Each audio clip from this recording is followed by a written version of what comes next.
Hey everybody, it's Aldo Gandhi, and I just want to let you know really quickly that our swag shop is reopened. DeepDishTees.com is where you go, and that's tees with T-E-E-S. Clever name, guys. They're the new home of our merchandise. You can get t-shirts, you can get caps, you can get coffee mugs, you can get hoodies, you can get all sorts of good stuff, and you'll help out the bar room with the purchase.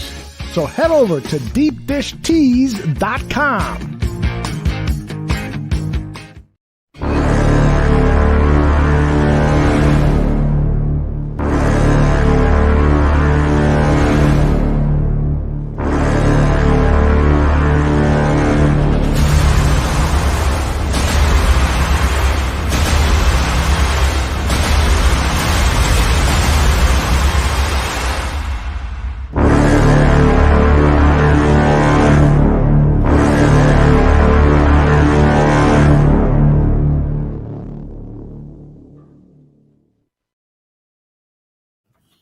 Hello and welcome to Bear Football here on the Barroom Network. John Buffone alongside Aldo Gandia and Tyler Ellis. The Bears fall 33-22 to the San Francisco 49ers in what can only be described as a completely demoralizing game. There was hope in the beginning. The first half showed some promise, and the wheels just fell off, much like everything else that has to do with the Chicago Bears.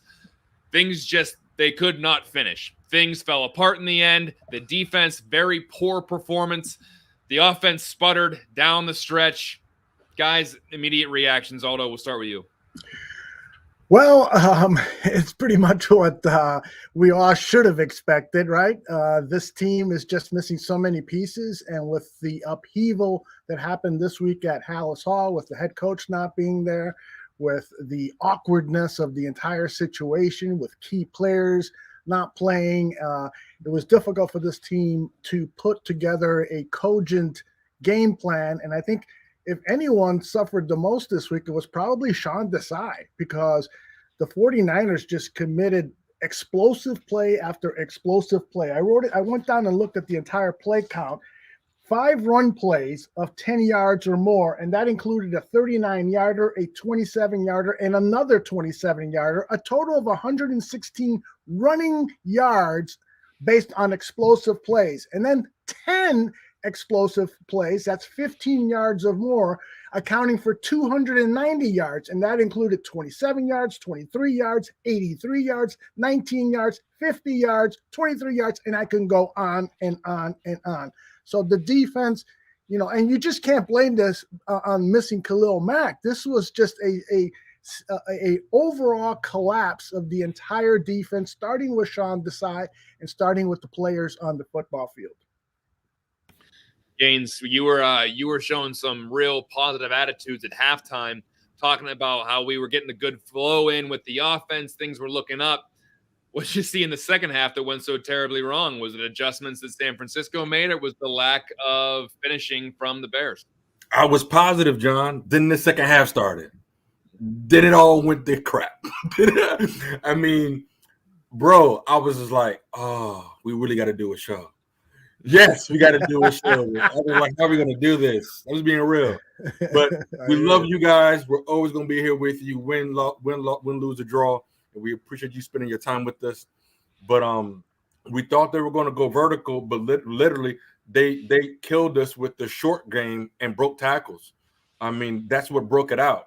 We actually scored a field goal. We looked decent on the field goal. Short passes couldn't wrap up. We couldn't wrap up, and then they exploded down the field. That was a screen pass. Honestly, I felt I didn't miss, respectfully, all due respect, I didn't miss Eddie Jackson so much because I felt like we were tackling better. Somewhat, I feel like guys weren't really scared to hit. We saw Jalen Johnson come up and lay in the wood. But guys, we talked about system things all the time. I know Kyle Shanahan because he was here in DC. He schemes guys open, and this is what I'm talking about. When you have a system in place that anybody can step into, because guys know where they're supposed to be at. Sean Desai got destroyed because of the personnel groupings that the 49ers come out in, and then when they audible, you have a linebacker checking a running back in the slot. That's not going to get it done. And so what I saw was like we just got picked apart, and it was demoralizing. It's like it's like I do want to talk about Justin Fields because I'm like, damn, my quarterback shows some signs of life. He looked happy, but it's like collectively we want to win. We're here to win football games. We're not here for moral victories. But it's like, guys, I just felt like if Nagy was here, it would have been worse. It was there for the taking, but we just that. I don't know what happened. We literally just like lost grip of everything. And when Khalil Herbert got hurt, it's like we stopped trying. It was really weird to see. We can go through the stats, we can go through the numbers, but from my observation, I'm like, yo, why are we not getting off our blocks? Why are we not winning our one-on-ones? Guys are trying to sack Jimmy Garoppolo, but once they're blocked out, they're not swimming off the block to come back. And he has full time. Jimmy wasn't scared. Jimmy was smiling and laughing back there. They were comfortable. It didn't look like it was a home game in the second half. And I'm like, man, why are we took our foot off the tiger. Yeah. And when I look at the Chicago Bears, especially this season, they just don't do the small things that you need to do to win football games. And some of those things they don't seem like big things at the time, but coming out at halftime, driving down the field and not being able to connect with Cole Kmet in the end zone for a touchdown and having to settle for a field goal. You score a touchdown, maybe it changes the momentum a little bit. Giving up the big play to Deebo Samuel midway through the third. Yeah, it was great to see DHC run him down and stop him short of the goal line, but then you got Jimmy Garoppolo running the ball in, giving up huge plays that can just take the soul out of a team. Having a running play where it's stuffed up and then the pile moves 5-6 yards in this big collective glob across the goal line where you're just being pushed back and pushed back and pushed back, and then you score. And it sounded like at one point, like there were more San Francisco fans than there were Bears fans there today. I heard defense chants whenever the Bears were on offense. I heard Hugh whenever Juszczyk was catching balls. I heard people cheering when San Francisco scored. What the hell was going on at Soldier Field today? Was there really an outnumber of San Francisco 49ers fans that made the trip from the West Coast to the Midwest? It was just a weird game. And of course, Cairo Santos misses an extra point after Justin Fields probably pulls off the game of the year for the Bears. But overall, the defense did not look prepared. The team as a whole and this is not just for this game. This is something we've seen all year. They just don't put everything together that's necessary to win a football game. They can get away with this crap and beat the Lions. And they can get away with this crap and beat some of the poorer teams in the league. But even San Francisco is a good enough team where you got to actually put together a full game to win. And they just can't do it. They just cannot do it. It doesn't matter if Matt Nagy's the coach, and I'm sure we're going to get into that. It doesn't matter if Chris Tabor's the coach. It doesn't matter who's there. This team, as it's constructed, cannot compete with even the top half of the league because this is what you see. So if we're going to just keep going along with this is the team that can make the playoffs, or this is the team we're going to roll with, or we're going to go all in on this team, like I said earlier this week, we got to stop putting Band-Aids on broken bones and thinking it's going to be fine. Because this team has a lot more problems than just one or two pieces away, and we'll be just fine. That crap does not work for me anymore. It doesn't work for the fan base anymore. Not at all, brother. And what you're talking about is adjustments. Even our defensive and offensive adjustments. That somebody talked about that in the chat in the first half at the halftime report. What were the adjustments? The adjustments were to not be as aggressive as we were in the first half. That didn't make sense. You brought up Juszczyk. I tell you what, the funny thing is the 49ers started off rocky. The funny thing, everybody that ended the game well, 49ers, were struggling in the first half. That's a team, John, who they took adversity and they met it head on. When the Bears went 3 and out, I said, okay, we went 3 and out. What's going to happen? Can we come back? You got to play until you get punched in the face. And when you got punched in the face, what was going to happen? But Juszczyk was blocking. When Jimmy Garoppolo scored, Juszczyk went straight at Roquan Smith. Washed them out the play completely. Juszczyk went straight. Like, these guys know their assignments and they are selling out on their jobs. Our players seem like they're not either coached up or they're like a deer in headlights when it's game time. When it's game time, it's like, oh, I don't want to press my guy. It just seems like this can't be what they're seeing in practice because that's all we hear about It's how great practice is. They're not 467 total yards of offense for the 49ers. And this is despite the fact that the Bears held the ball for almost 15 more minutes. So what does that tell you? It was the explosive plays, those explosive plays I talked about at the top of the show. That was the difference in this game.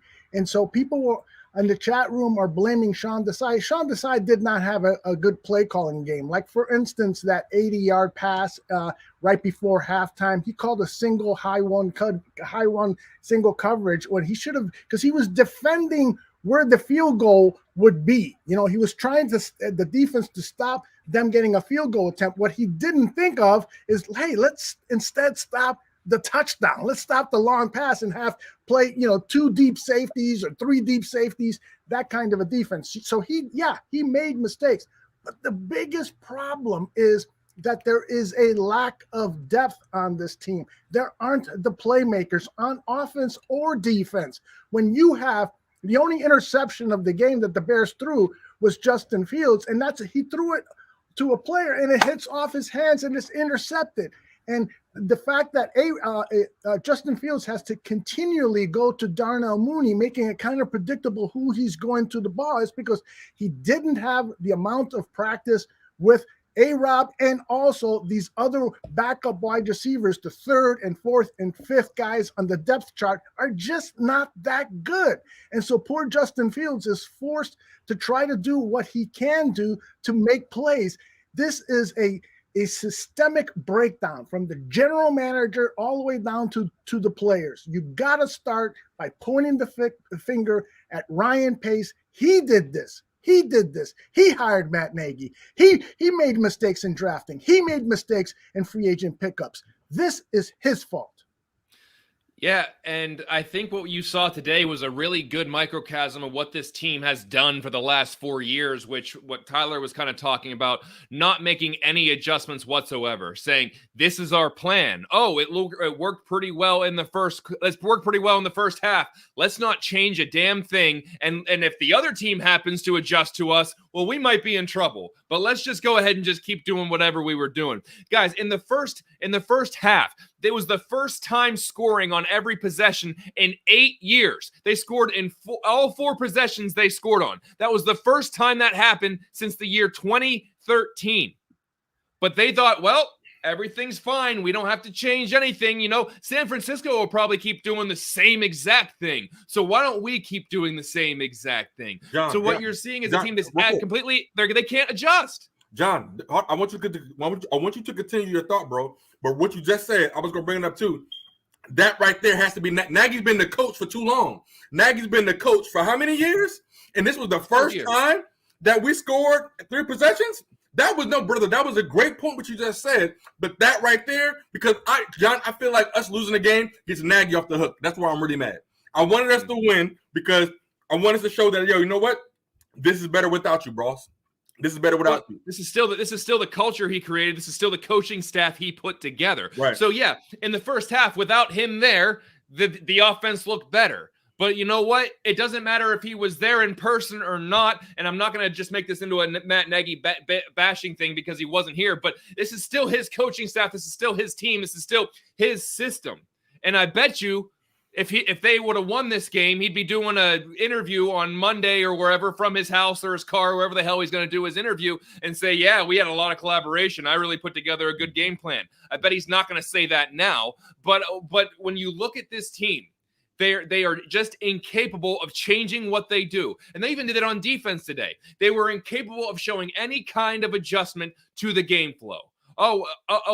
This was working, so let's just keep bashing our head against the wall because it worked in the first half. So if it worked in the first half, we're playing against robots, so they're going to do the same thing, and we're going to do the same thing. It is an encapsulation of this entire franchise that they're incapable of overcoming any kind of adversity or any kind of change in the game plan. Matt Nagy is a really good coach if everything is going perfect 100% of the time. And I know that I say that kind of tongue-in-cheek because who wouldn't be? But that's really what it comes down to. He's really good if everything is perfect and everything is going your way and the defense is doing exactly what you want and the opponent is doing exactly what you want. Matt Nagy's a real good front runner.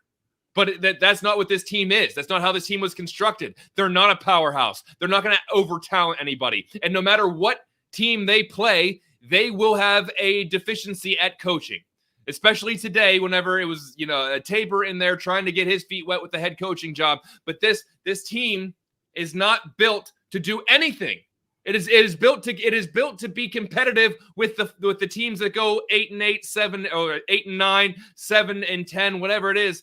It's just not it anymore. I can sit here and scream and yell and do the same damn things we do every week. I could say the same thing over and over every week. I could say the same thing because the same damn thing is wrong every week, except for the defense played a lot worse this week.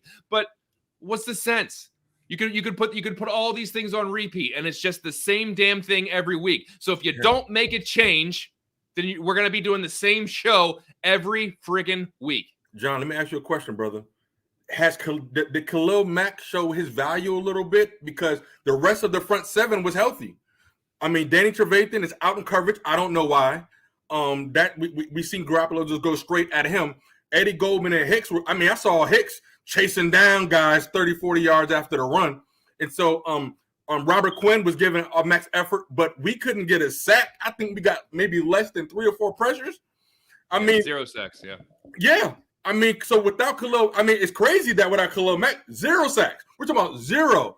Also, Jimmy Garoppolo took 4 to 5 seconds to throw the ball. So it's not like he was getting rid of the ball fast. He just had all day to throw the ball.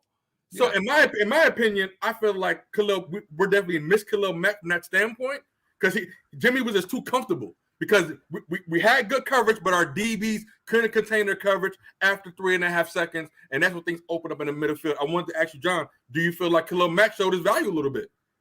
Well, it shows that you miss him, but it also shows that if you're that dependent on one person on defense, then you're in trouble. If you don't think that you can hold serve, if one guy doesn't play, what does that speak about the construction of the rest of your team? If you say, well, our $100 million guy's not in there today, well, we're gonna get our asses kicked up and down the field today on defense. What kind of a mentality is that? What kind of a game plan is that? Especially for a guy that plays so aggressively like Khalil Mack, who tends to miss some games sometimes. So if we're gonna take the mentality that, well, if Mack doesn't play, we're screwed. That can't be it. That's not how this game is played. There's 11 other guys on the field. So that can't be it. Yeah, he's incredibly important to the defense. Right. But you can't tell me that the rest of those guys can't at least hold the San Francisco 49ers, who are without George Kittle and have offensive line issues from time to time. And they got Jimmy Garoppolo, who is struggling. And they're going to put up 33 points? That's a bad game. It's a bad defensive effort. And you know what? It wasn't entirely, and we could talk about the offense and how there were spurts there. They didn't get some things done as well. 22 points. You'd like to think that that'd be enough, but sometimes it's not. And sometimes you got to score 27 points instead of 22. Sometimes you got to put the ball in the end zone rather than kick a field goal. And like I said before when we opened the show, they just don't do enough of those things to win games against average to good teams. And that's how it's going to be for the rest of this tenure of this GM, this head coach, and the way that this team is constructed. One of the things that was so disheartening about today is, the middle of the Bears offensive line is supposed to be their strength. With at the very least, Cody Whitehair at the left guard and James Daniels at the right guard. But those two guys had awful games. An awful game. They were beat over and over again. They committed multiple penalties. It was just horrendous how they played. They may have played better than the 2 offensive tackles, which we've been worried about all season. Larry Barome came in there. He didn't have a great game himself, but my goodness, you got to get better play out of the guys that 2 offensive guards that you drafted in the 2nd round, and they're out there getting beat. And it just is, that's to me is the most disheartening thing when your star players are delivering nothing. A-Rob delivering nothing over and over and over again. You point to this team, and these are the guys that Ryan Pace has paid all this money to. Cole Kmet in his inconsistent play. Arguably should have had that catch for a touchdown. It would have been a one-handed catch, but I think a lot of people might agree with me that he should have made that catch. over and over again. The key guys that Ryan Pace has assembled for this team to deliver big plays, explosive plays, like Brummy Bear says, I don't know what an explosive play is, although I've never seen the Bears have one. That's what they're doing. They're not delivering the key players. It's so sad, man. Well, John. Aldo, to your point, real quick, whenever it was, I think there was 2 passes. I think the one that he overthrew, Justin Fields overthrew Darnell Mooney on, when he uncorked the ball, I'm like, holy crap, what's this? Because the ball actually stayed in the air for more than a second. It was literally something I was not beautiful. used to seeing. It was not something I was used to seeing, a deep pass. And I know it was overthrown, and then the long interception, they got tipped and then picked off. But you see those and you're like, whoa, that's part of the game, isn't it? And it's something that you forget whenever you're watching Bears football. They're like, oh crap, you can throw the ball 20, 30 yards, even 40 yards down the field. Those are legal plays. You can do that. Right. But we just don't see it. And they don't convert on them. But they're not in the play call. And that's what's weird. Even when they do the replay and then you have the behind the quarterback camera, you can see where the guys are running. I'm like, what? Yeah, of course nobody's open. That's why he's getting sacks. I said when Justin Fields took the sack, it was a play in Madden that you never pick. It was 2 wide receivers running in the same direction, and like, oh, that's boring. I didn't think that was a real play. Like, don't pick that play. But John, I was gonna ask you real quick, John and Aldo. Herbert did a great job of sucking in the 49ers. When Herbert came back, he had everybody's attention. So I felt like the Bears just stayed with Herbert when that was the perfect time to transition away from Herbert. Because when Herbert got the ball in the second half, 3 guys on him instantly. Mm-hmm. They said, we're not going to let this rookie beat us.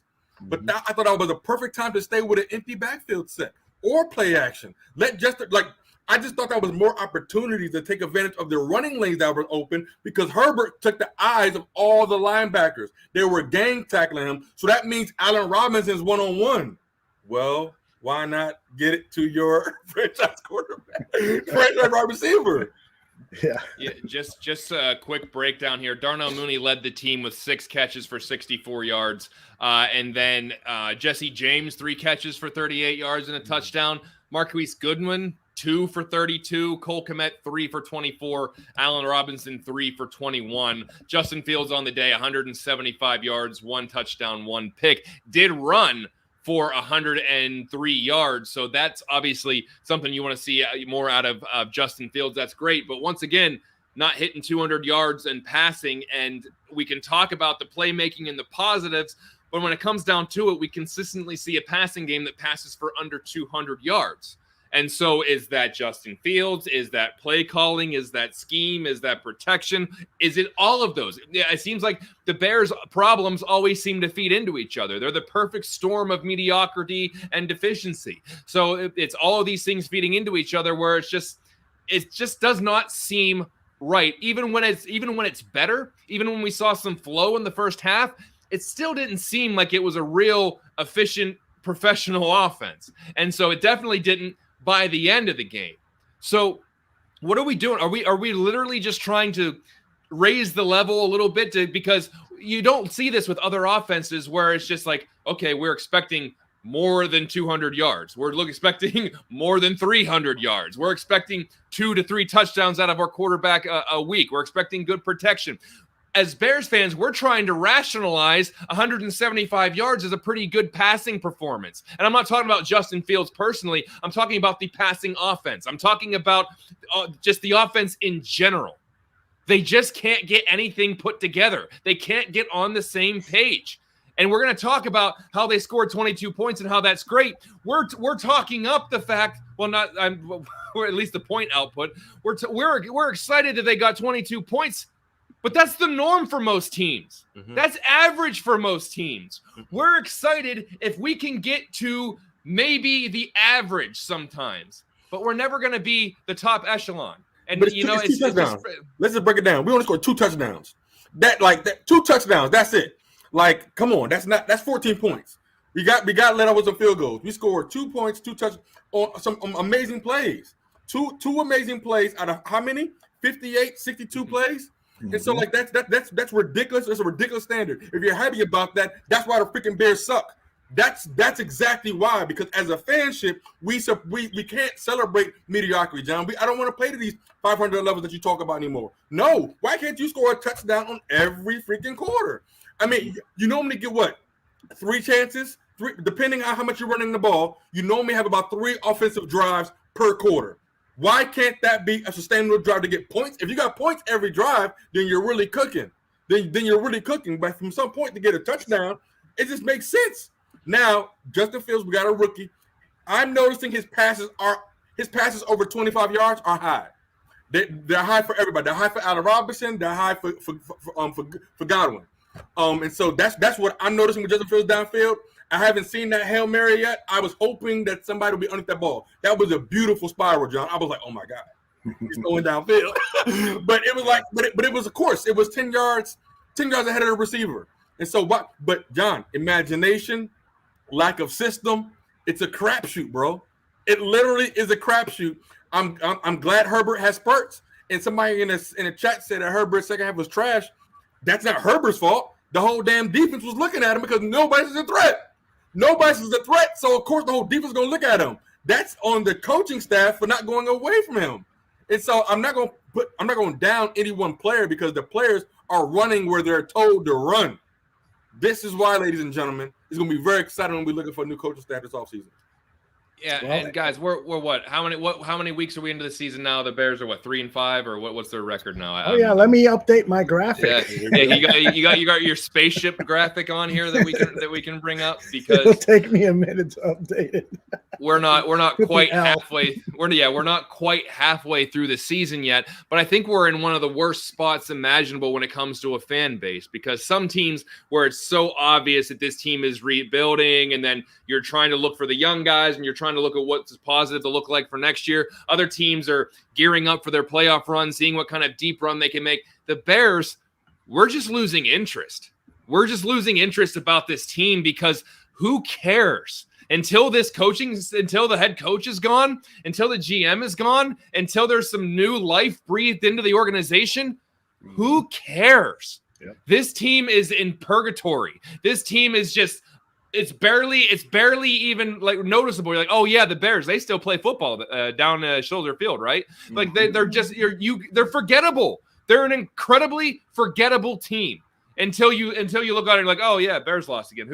Unless your team plays the Bears, you forget that they're still a franchise. Not because they're so bad, but because they're just so damn forgettable. Looks like we got Tabor at the stand here. Yeah, let me see if I can get audio up. We're at the halfway point of the season. It's not the end of the season. It's the halfway point. There's still a lot of football, and we'll stay the course and go and get better. Questions?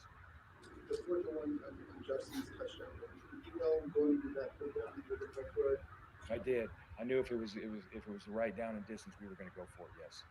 When you're telling me, walk us through what you saw. Justin going right, get stop, and stuff like that. He's a good football player. I think number one, improved today. I thought he made plays with his legs. He led our team. I thought he threw the ball well. He gave us a chance, and obviously he's a special player. I mean, he made nothing into something, and got us going there. So real pleased with him, and that's the story of a rookie quarterback. You saw a guy get better, so I'm excited about that. Chris, operationally, what was different for you today? How did you balance things you had to do as a head coach with what you always have to do as a special team? My assistant took a major role in the special teams area, and I was still involved, and we're still on the same channel. And just always trying to be 4 or 5 plays ahead during the game. And then I knew that once you got into the game and the flow of the game, it would lead you to answers maybe that you want to do. Do you want to go for it here, or just go ahead and take your points here, and those type of things. So, I didn't find it hard. Chris, just in general, how uncomfortable or comfortable were you in the acting head coach? I was extremely comfortable, and it's at the end of the day, we're football. Hope to do it again next week. And leading men to do something and get something accomplished. And in the special teams world, I have a team meeting each and every day. So leading players, that's what a special teams coordinator is supposed to do. This just happened that you picked up the offense and the defense with it, and that's the part of it. You coach this game as if Matt were the head coach, and Matt's vision, or did you put your own spin on things as a head coach? No, Coach and I talked a lot, obviously throughout the week. But he said, put your spin on it, and you'll know what to do. You'll have the feel of the game. Because I will say this. I mean, there's analytics, and you do listen to analytics and those type of things. But at the end of the day, there's a gut feeling. I mean, you're going down a river, and you have to figure out, hey, are we going to go right, or are we going to go left? And there's a lot of things that go into that you can't come up with the answer on Wednesday or Thursday. So, I thought we played the flow of the game, and like I say, at the end of the day, it was a tale of two halves. When you talked to Matt this morning, last night, what was his message to you, and how was he best? We relayed Coach's message all throughout the week. I mean, Coach was in all the meetings. I mean, Coach. Obviously the difference thing was he just wasn't there in person, but he was in the meetings. And I visited with Coach last night. I visited with him this morning, and I'm disappointed that we didn't get the win for him, and that hurts. Did you feel like the defense sort of wore down there? In the end, they were barely on the field in the first half, but they were none of them already cool. No, we didn't get the stops that we needed to, and there's no doubt about that. I think what did they score 7 straight times or something like that? So you can't argue that fact. But there's in that room, I'm still going to jump in a foxhole with all those guys, and we're going to work to get better. And I know that's big coach speak, but that's we're a team, we're a family, and we're hurting right now, but we got to bounce back. Deflating was that 83-yard run by the Saints. On the screenplay right there. Yeah, no, that hurt.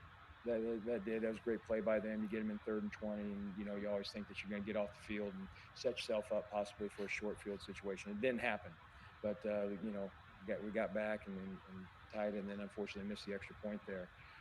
But we just got to keep moving. Coach, in the third quarter, with about 6 minutes left, right before Jimmy ran for a 2-yard touchdown or whatever it was, it seemed like you guys played with 10 men on the field defensively. Did you see that, and what was the communication breakdown? We did have 10 there on, and at that time, I knew it was going to be a tight ball game. And in the second half, those timeouts are gold bricks to me. And sometimes you got to weigh where they're at on the field and roll the dice. And I elected to roll the dice. With 10 guys. For 2 after Hicks touchdown? I did not. We were going to go ahead and tie it up right there. Coach, could you describe what's the situation with the offensive line? Where are they at right now? And what's the future for the offensive line? I thought they played. I thought they did a nice job. We ran the ball there.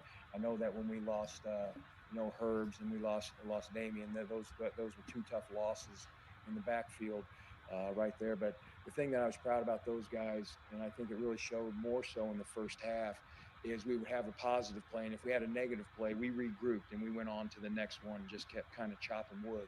And I was real pleased with that. And I think that's why we played well in the first half. In the second half, we just didn't, we didn't overcome the things that we needed to.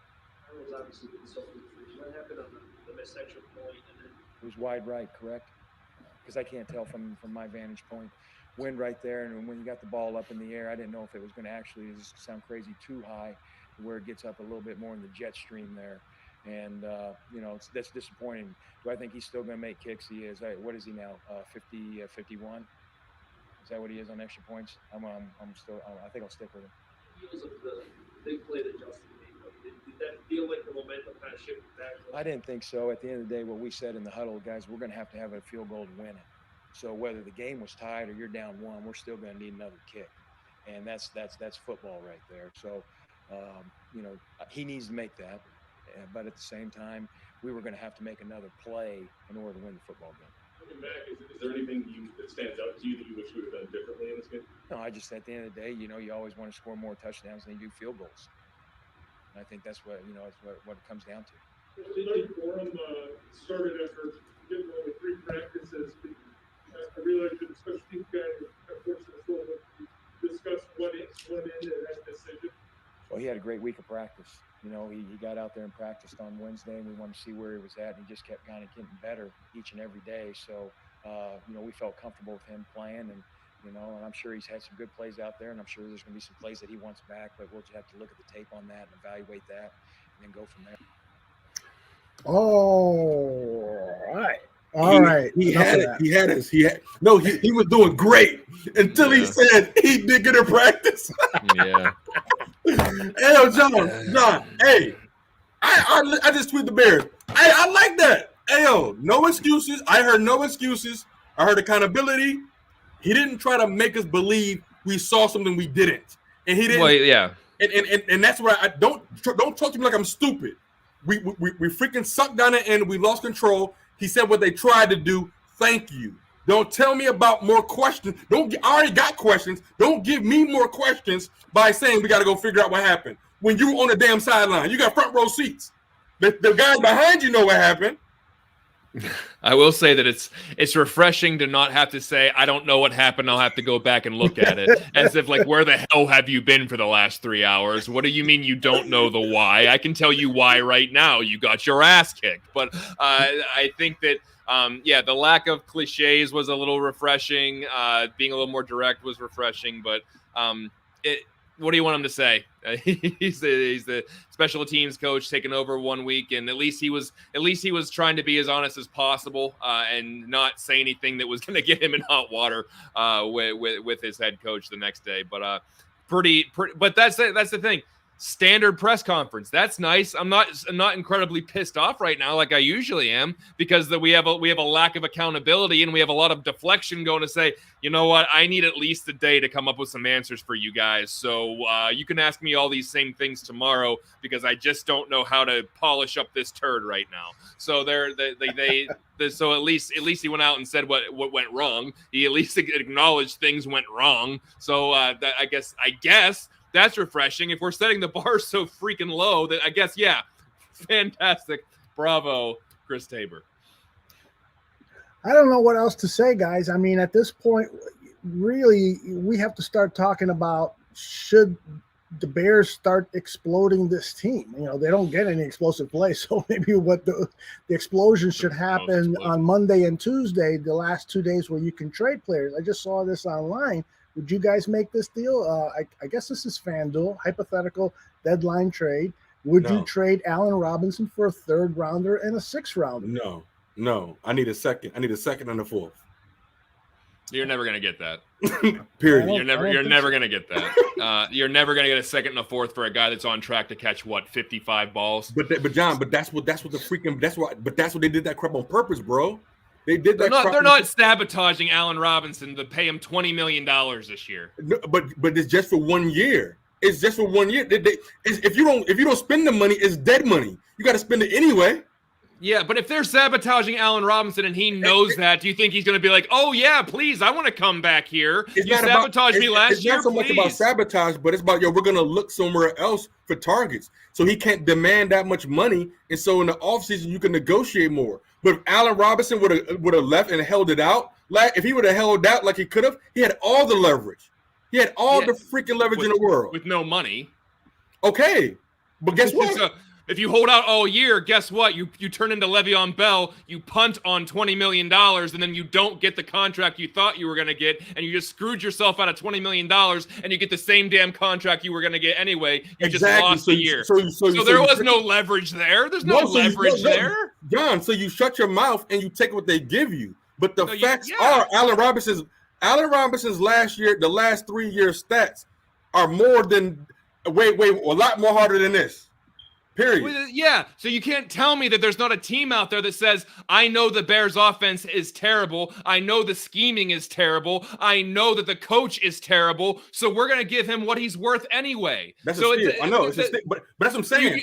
Someone like Miami or someone like Washington or someone like that is still going to give A-Rob $16, $17 million a year. And it's not going to be from the Chicago Bears because there's too many aspects to take into account from this. One, who's going to be the GM and the head coach next year? And if the Bears were so dead set on rearranging the targets, then if the GM and the head coach aren't even there, what the hell good does that do? If the new GM comes in and says, we don't want to spend $17 million on Allen Robinson, we need to build from the ground up. Or what? Why would A-Rob? That's dumb. We went so many damn years without a number one receiver. This is Darnell Mooney. How does it feel to be the number one wide receiver? We got one. Why are we going to create a need when we got somebody who can do it? It doesn't make sense. If he was in the long-term plans, then if he wants $20 million, then what in the new a receiver that can catch should be in your damn plan. Really? Is he worth $20 million right now for his production? That the production is the production. Is he worth the franchise tag right now? Is he worth what he's getting paid? But John, he got the franchise tag for a reason, bro. Because if they didn't give it to him, he would have walked, and then he would have marketed and got that money. He deserves it. He signed and did that stuff. He didn't complain of nothing. He didn't complain about nothing after he took the love after the ACL injury. After an ACL to do what he's done, does he deserve it? Yes. You're missing my point. You're missing the point. I'm not saying Allen Robinson isn't worth that money or doesn't deserve that money. He does deserve that money. And you know what? He could go for another team and ball out and be worth every cent that they're paying him. Mm-hmm. But for what he's giving to the Bears, or what I should say, how the Bears are using him. Correct. Are you going to bring in, are you going to say Justin Fields has a much better chemistry with Darnell Mooney, so let's pay Allen Robinson $21 million a year? But it doesn't make sense. But no, I know, bro. You're right. I understand that. But I would pray and hope that another GM and another coach be like, yo, we can use think about it, bro. There's a number one DB. I'm thinking about the defense of it. If Allen Robinson has the number one DB on him, so Mooney is favorite because he has the second string DB on him. That's going to change, buddy, when you have the star defensive player on you. Allen Robinson, that's why I say he's a decoy, because everybody knows he's a really expensive decoy. That's a hell of an expensive decoy. But that's this decision that the Bears made. He is a very expensive decoy. What I'm saying, John, is we could have traded him during the offseason, got more picks than that.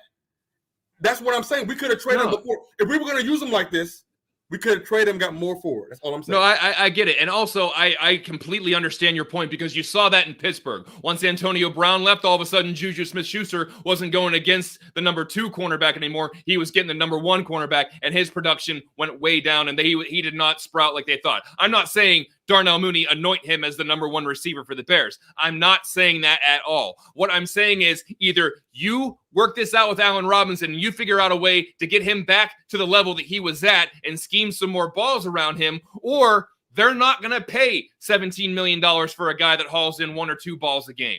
Right. So this is not a shot at Allen Robinson. I think Allen Robinson is a top 10 talent in this league. I'm just saying, once again, the Chicago Bears just keep falling over their own 2 feet. They can't get out of their own way to figure out, to say, we have a real talent here, but we're not going to be able to use them.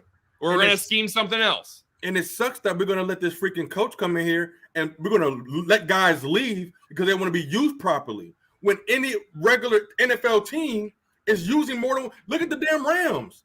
Like, they have options in the red zone. Allen Robinson, Cole Kmet, these guys are options in the red zone. If we leave Allen Robinson, we don't have a first-round draft pick. We already got draft. We already got things we need to fix. We got a line we got to fix on both sides. And that's why you need money, though, Tyler. You need cap space. You're right, It's not going to happen with $20 million wide receiver. I keep thinking we getting playoff money. I forgot we freaking suck. No, but that's the thing. That's why I'm saying if a new GM comes in and a new coach comes in and they say, Our finances are so out of whack. We have all of our money poured into this old aging defense. Mm-hmm. We got to clear up some space. And maybe 2022 is just their rebuilding year. Then maybe they're not going to bring in Allen Robinson, who's going to be, 29 at that point?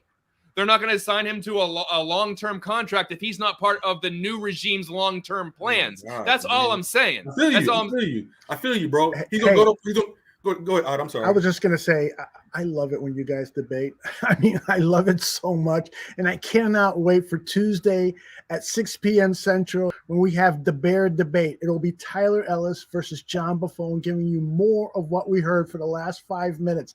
These guys will be debating so many of the hot topics of the Chicago Bears. It'll be after the trade deadline. So we will be debating if they traded A-Rob, we will be debating, was it a good trade, a bad trade? If they traded Montgomery, I see a lot of people debating in the chat room. They should trade Montgomery. No, they shouldn't trade Montgomery. What about Cole Kmet? His name has come up in trade talks. What if? For what?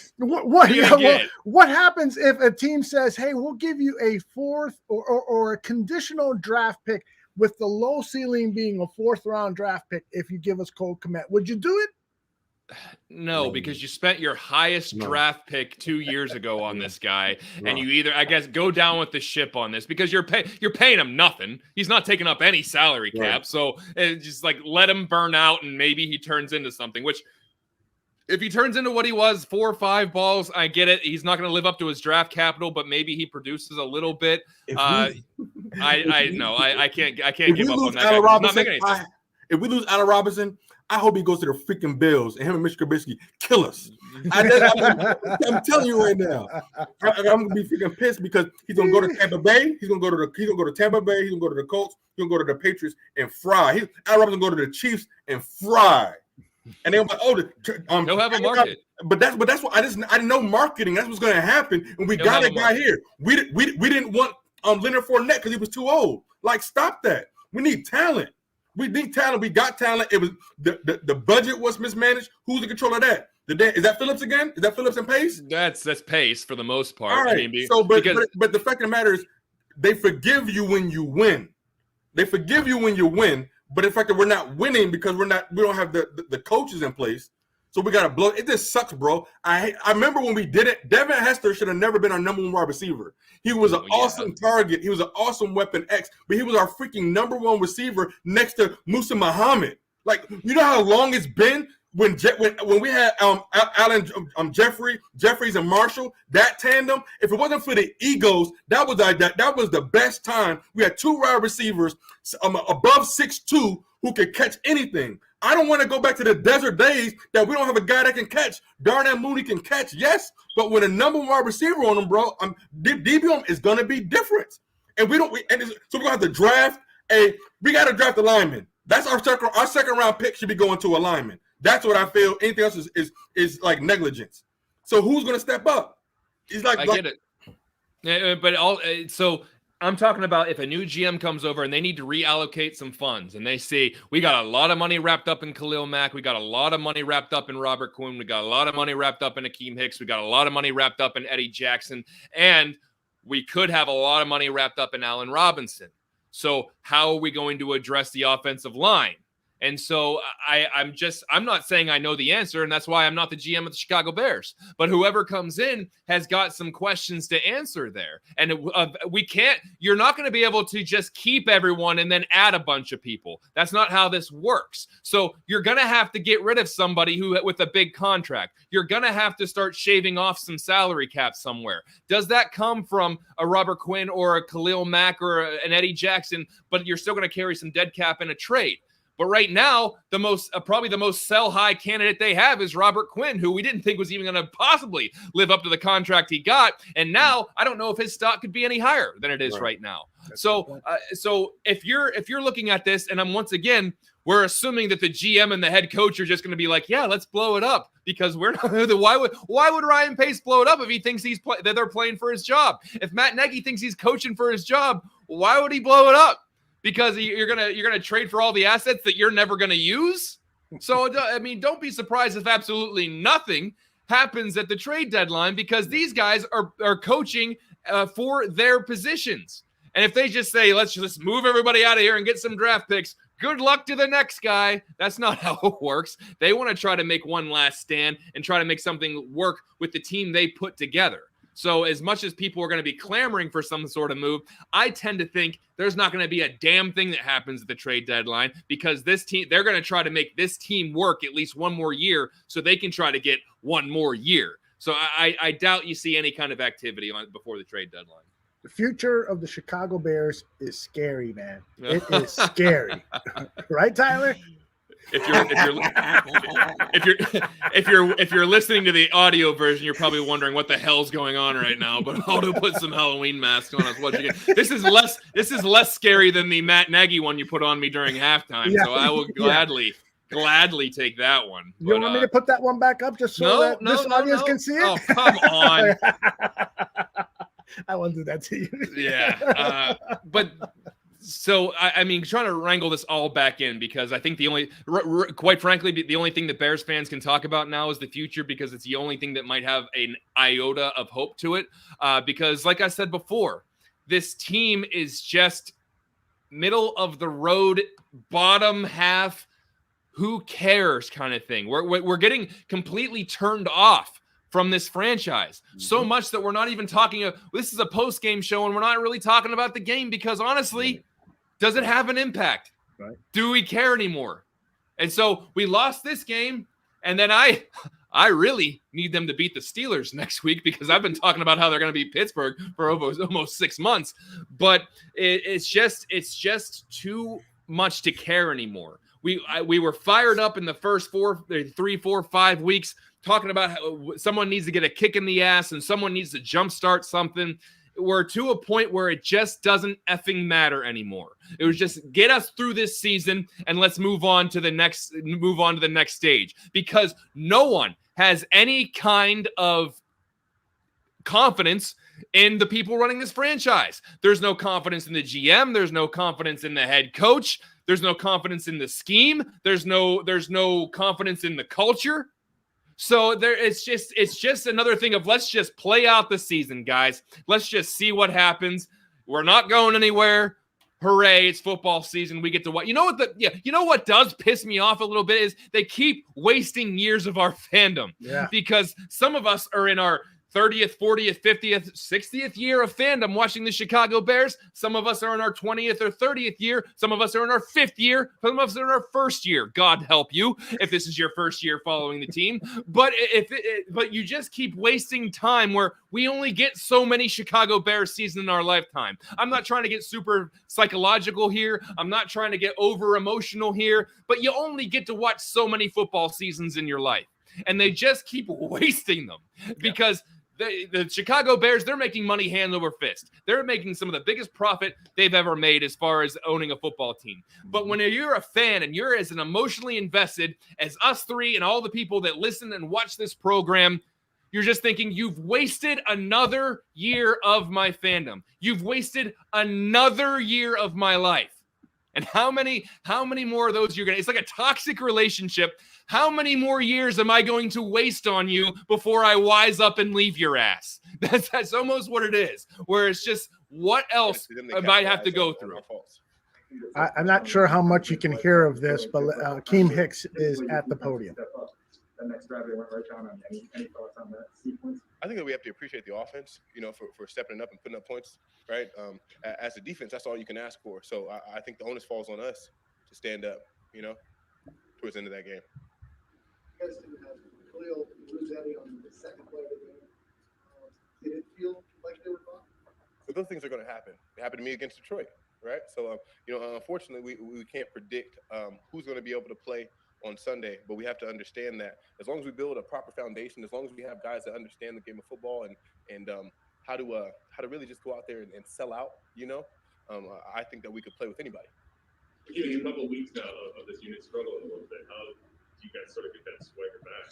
Ebbs and flows of the season, man. You're going to have your ups and downs. Sometimes you're going to get hit in the face. You just can't stay down there too long. Akeem, how with the two big plays, the one before the half, the 7th field goal, and the 83-yard down to the 1. How do those big plays kind of take the wind out of the sails of the defense? Oh, they can hurt. They can hurt.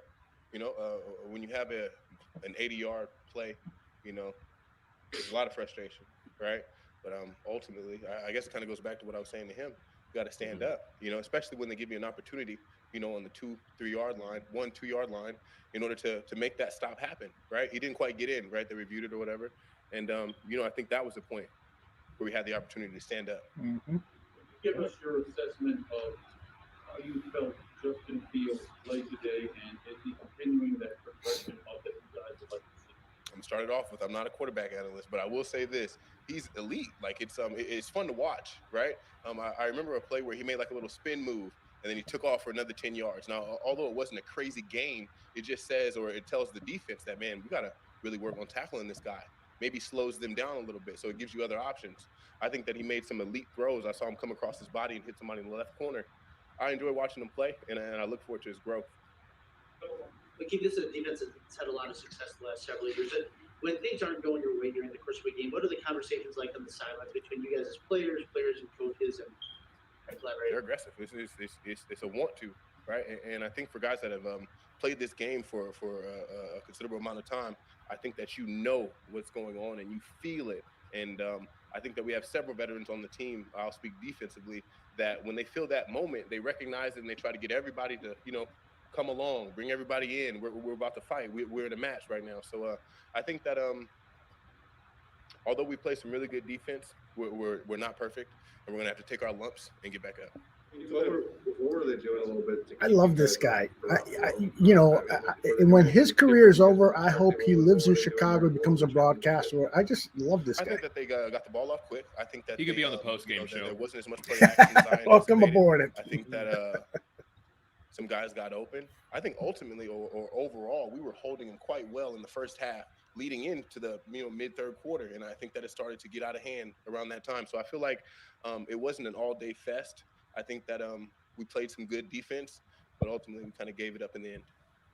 It's interesting that he feels that way because I don't think a lot of people feel that the Bears played some good defense.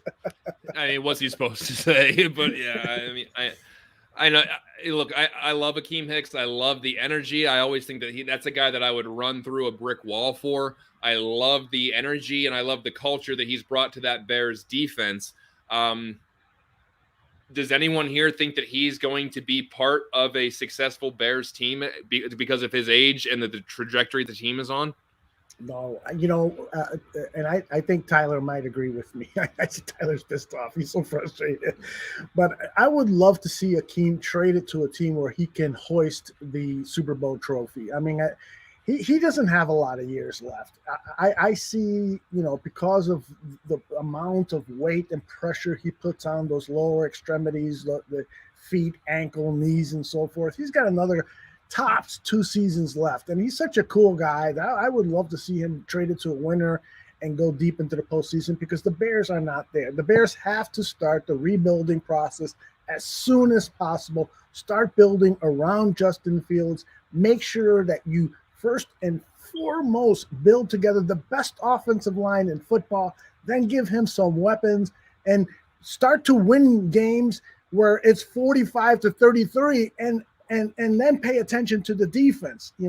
That's what you got to do. Because why? Because you invested in Justin Fields. That's why there's no argument here. If you invest in a quarterback, a franchise quarterback, you got to do whatever possible to give him every single weapon and protection that he needs in order to thrive. And if that comes at the expense of having the Bear defense with great pass rush and blah, blah, blah, then too bad. That's what it does. And then you slowly start to build the defense with the assets that you have. But first and foremost, at this point, you just got to blow it up and start building around Justin. What do you got, Gaines? Anything? I do want to hear from Justin. Hopefully he's coming on soon. But right. Let's see where he's at. Aldo, I did email you that video. Okay. That was a special play by him, and he had another. No, hold on. I'm sorry to interrupt. We got Justin at the podium. Here we go. Oops. Oh.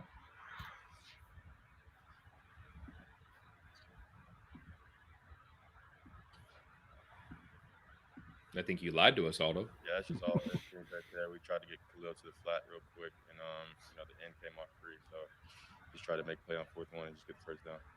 Okay, what misfired there right off the snap? What happened that turned that into a play where you had a mistake there? They just came up with you guys with the blitz. So in that situation, you technically have to throw hot right there, but there's too many guys in front of my face, and then Khalil was covered. So yeah. What was the lift you felt in the building? Getting in the end zone, obviously in a game that was kind of back and forth at that point, it felt like the energy came alive. Yeah, for sure. When you score a touchdown on 4th and 1 at any place in the game, the momentum's going to shift our way. So it was a great job by the O-line on that play, blocking still, and then a great job by the receivers blocking downfield for their DB. So. Justin, you left and you've got Peters making the block and then moving. Yep. The fact that they were still engaged in doing that, is that the fact that they know that you're not down until the whistle? Yeah, that, and it shows that, they want to win. I think that's everybody. But, it's just effort at that point. Because that wasn't planned, that wasn't a part of the play, but that just shows you what kind of guys those are and that they're full effort and that they're not going to stop until the whistle blows. Justin, you talked to us for the past few weeks about not being used to losing.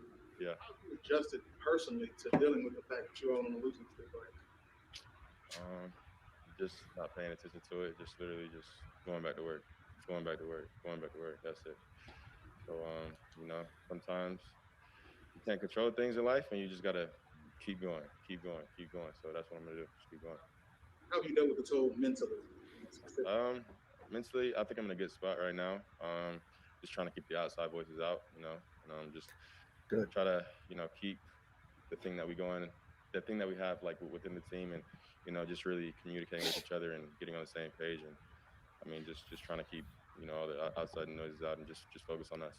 Justin, on the touchdown run, take us through what you're seeing and feeling as you kind of hit that point where you got some green grass ahead of you. Yeah, I mean, I just tried to roll out to the right. Of course, people were there, cut back, and then of course I tried to outrun guys to the left for 1 yard. Of course, it's 4th and 1, but I just saw a lane started opening up, and then I just ran it in zone. So, I mean, I can't really describe it. It's literally just having enough instinct, like I said before, and it was a great play by everybody on that.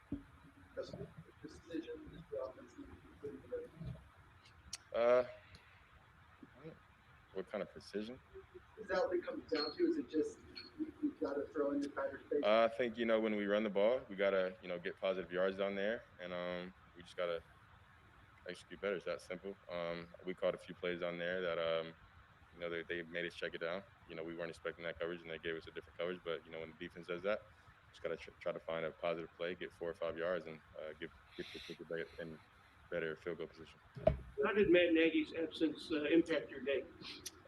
You can't let that impact your day. Can't focus on that. I mean, he's not gonna help us win. If you're staying at home, you gotta who's here, and focus on the now. So I mean, of course, it was tough not having coach. He texted me this morning. I texted him back, and he texted me after the game. I didn't see what he said yet, but it was pretty much the same thing for me. You ignored it. He texted me. I don't give a crap what he has to say. I love this guy. Oh man, it does. He sounds more.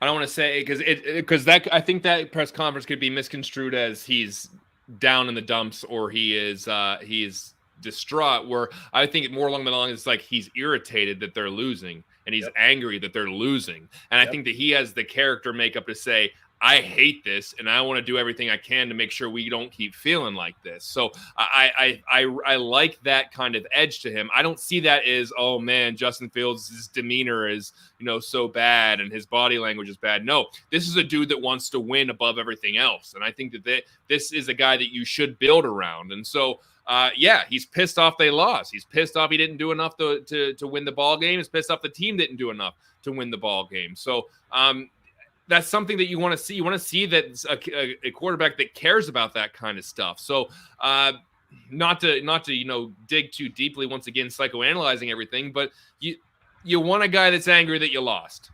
And he takes losing pretty seriously. He does not like it. And I think that's the kind of attitude. I'm seeing this all play out in my head. They're going to get a GM and they're going to get a head coach, God willing, that knows what they're doing. And Justin Fields and the Bears become very successful. And it's going to come out years later that his rookie year helped really craft some things because he had to go through all this BS with Matt Nagy and Ryan Pace and this Bears team. But this could be the year that really forges his character to say, I don't ever want to feel like I did in 2021 again. And so we'll see if all of that comes to fruition. But this is definitely some character building. I'm done, guys. I don't have anything else. There's nothing else to talk about. Listen, it's the same damn thing every week, guys. And so we can talk about the game at hand. We can talk about the future of this team. But the same thing happens every damn week. And until they make a big change, it's going to be hard to get really amped up for this. We got to watch them go into Pittsburgh on Monday Night Football. I'm going to be at that game. And I'm going to be excited. I'm going to be excited to watch the Bears play in person. Once again, I hate having to watch them play in prime time because the texts are going to be rolling in and the national media is going to be weighing in. So I hope that they can pull out a victory against the Steelers on prime time. But after that, guys, what are we aiming for? 8-9, 7-10? What's the deal? But before we get out of here, Aldo, do you have your spaceship graphic up? Oh yes, I do. Before we get out of here, let's look at the rest of the season and see what we actually, because right now we got 1, 2, 3, 4, 5, 3 and 5. Then you go to Pittsburgh. Let's just for fun say they win that game. So they're Just Yeah, kidding. so Sorry. they're 4-5. I don't like them against Baltimore. That's 4-6. Maybe they can beat Detroit on Thanksgiving. That's 5-6. They're gonna get killed by Arizona. They're 5-7. 5-8 against Green Bay. Mm-hmm. Oh, let's just say they'll split against the Vikings. I was gonna say right? they're gonna split with the Vikings. So that's we'll just say they lose that one. 5-8. Right. Depending on what Russell Wilson's looking like, maybe, but I still don't love him against the Seahawks. 5-9 on the road. Right. Go ahead. Oh yeah, 5-9. I think they beat the Giants. Yeah. 6-9. Somehow I got them to 7-9. I think they're gonna be 7-10. I think 7-10 is what we're looking at right here, with maybe wins against the Steelers, the Giants, and the Lions, and splitting with the Vikings. We're looking at maybe 4 more wins, maybe. So that's what we're looking at, guys. There's the rest of the season. And when you can look halfway through the season and say, holy crap, I don't know if we're going to come out with 2 or 3 more wins. It's done. It's over, guys. It's over. What are we waiting for? Yep. It's done. We lost you, Tyler. You're muted. Another good comparison is John Lynch and Ryan Pace. They both fit. They both two teams that were doing very bad. They both had high picks. Solomon Thomas, I don't think, is on the 49ers either. Nope. And so both teams really messed up. But look how much that bounced back. The 49ers still made a Super Bowl run. Still made a Super Bowl run. And they have a quarterback producing while their overall draft pick is watching. That should tell you something. One of the top quarterbacks watched today. They beat us with the guy who was on the bubble. That should tell you something about the confidence that John Lynch has in his coach. Kyle Shanahan, zone blocking scheme, can get guys open. We didn't talk about Eli Mitchell. That was a phenomenal job underneath. He had a phenomenal. I think he had a career high today. Yeah. 125 yards or something like that. Well, He rushed 137 yards. After 100 yards last week and was gone with a shoulder injury for 3 weeks. Wow, and so unbelievable. how a team is constructed to win. And these wide receivers, you saw multiple people catching the ball at the highest point. People knew where they're supposed to be. Every time a 49ers caught the ball, there were 5 yards of space around them. Mm-hmm. System. Yep. I picked a hell of a time to become a Bulls fan, though, so I'm pretty excited about that. Oh yeah, you should, baby. Bulls Nation, baby. Yeah. And me and Otto gonna be. Are we doing shout outs now? Are we done? Yeah, we're gonna go around the horn. You know what? Let's just Gaines, you're ready. You're raring to jump in there, so go ahead. Jump in with your final thoughts. John is right. This team sucks. There's no way around it. It is what it is, right? Yeah, the freaking Bulls are doing awesome. So we support the Bulls franchise, the top 3 seed in the Eastern Conference. But that's what happens. We brought in I'm gonna do some Bulls coverage real quick, Otto. Go for it. We brought in the GM who was used to winning and had no tolerance. We put a coach in place who has developed, who has worked with some of the top point guards in the league. And so Zach and Vooch held it down last year. That was a top 3 pick and roll combo. And now you bring in Ball brings multiple things to the Bulls, not just his vision, not just his shooting, but also the market. Next free agency is going to be awesome because players are going to be taking less money to come play with the Bulls because we're having fun now. And it's truly, truly fun. We lost Patrick Williams. I believe for the season, we had this dislocation in his wrist or something like that. Mm-hmm. But the freaking Bulls, the fact that we're talking about the Bulls in a top 5 seed, and we're not even playing our best basketball right now. I think Vooch is still shooting. Vooch is still working through his shot being off. But those are things you work on during the season. The fact that Ball is shooting his confidence. Zach is midseason Zach right now. And it was a tough loss. Guys, what I do want to talk about, that was a great – I love what they did with Joakim Noah the other day. That was a really great celebration. They brought in Taj Gibson, Kurt Thomas. That was awesome. With Derrick Rose being in the building, sorry that we lost. But I will always be a Derrick Rose fan. Once you're a Bull, you are always a Bull. And I love the fact what Joakim Noah brought to this organization from Florida. He was about grit. He was about teamwork. And even when Derrick Rose was injured, Joakim Noah always brought up Derrick Rose. And so, but this team that we're forming up right now is definitely playoff contending team because we have a coach who has a system. This is the system that Russell Westbrook was born in. And so, things like this, I'm truly excited about. When you talk about a team getting high number of steals, causing turnovers, and our three-point percentage. All these things, like, you can't check just one person.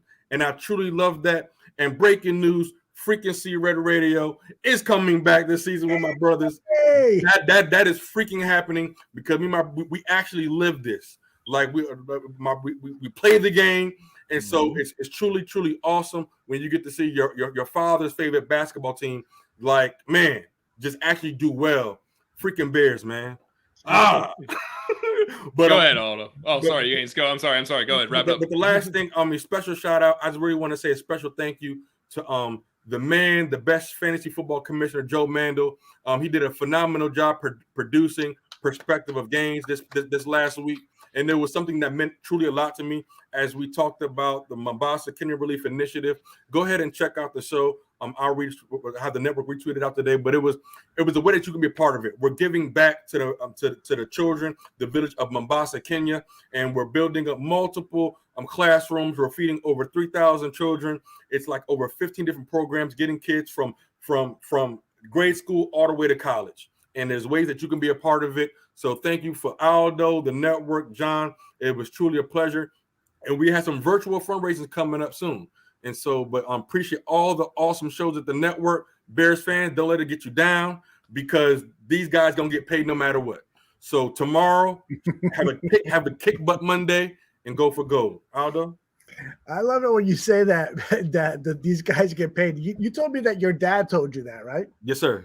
That was wise advice. He was a very wise man. Yeah, and I just want to say Greg Gabriel will be here tomorrow, I think around 2:00, and he'll give us his expert analysis of what's going on. And this will, of course, be before the trade deadline. So a lot of that conversation will be about what does he think is going on at Hallis Hall. Buy, sell, or blow it up or whatever. I'll be having some in-depth discussions with the former director of scouting for the Chicago Bears.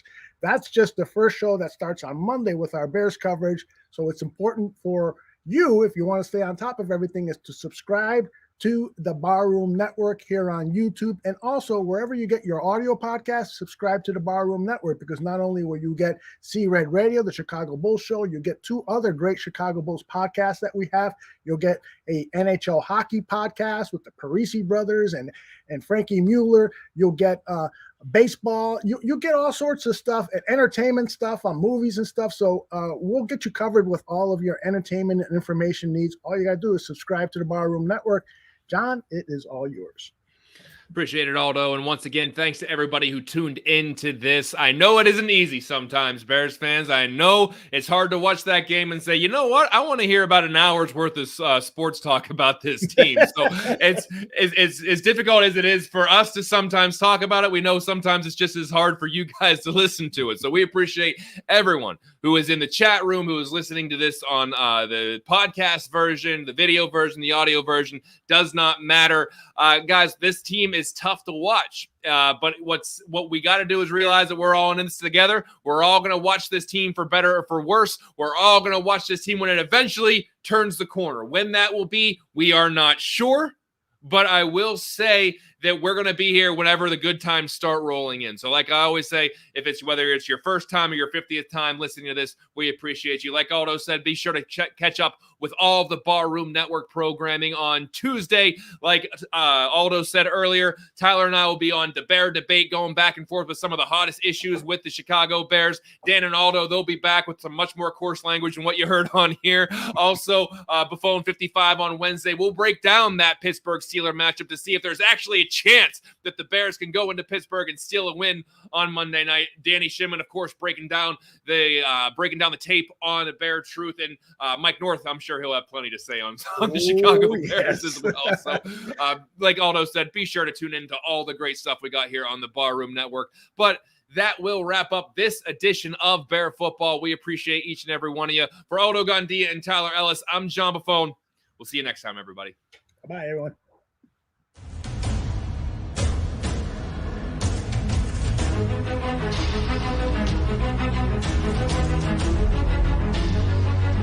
Thank you.